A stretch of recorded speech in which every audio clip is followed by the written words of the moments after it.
Welcome back. We've spoken enough about equities. Let's also put the spotlight on commodities because guess what? After shining to 3,500, gold prices finally have taken a breather. Let's talk to Manisha. Manisha, what's the latest? Oh, well, yes.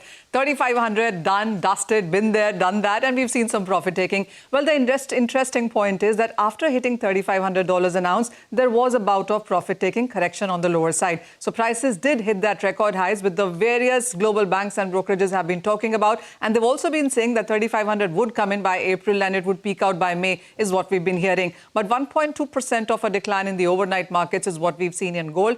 Interestingly, even as gold made that all-time high yesterday, it closed much lower at $3,380 an ounce. So that tells you on charts, while we've seen that spike, we haven't closed there. And that has led to some more profit taking happen in the Asian markets right now.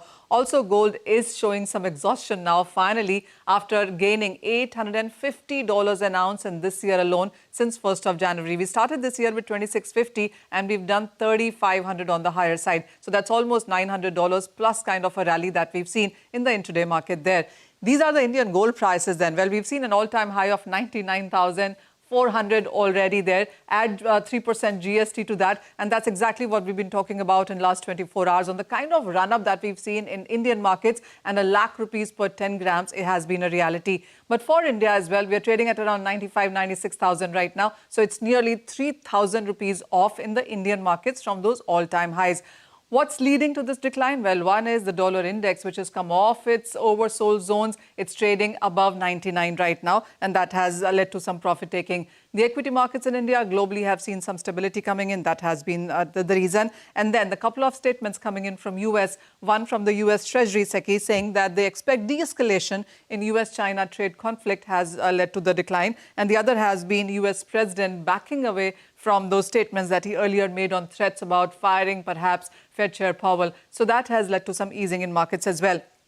The other thing worth watching is that COMEX inventories had hit an all-time highs. They have seen a 2 million ounce decline since early April, now stands at 43 million ounces. The other thing is the IMF statement that came in yesterday about the global GDP, US GDP being downward revision. That also is something that the street will watch out for. In the longer term, that will support gold. But in the near term, everything really seems to be impacting the prices right now.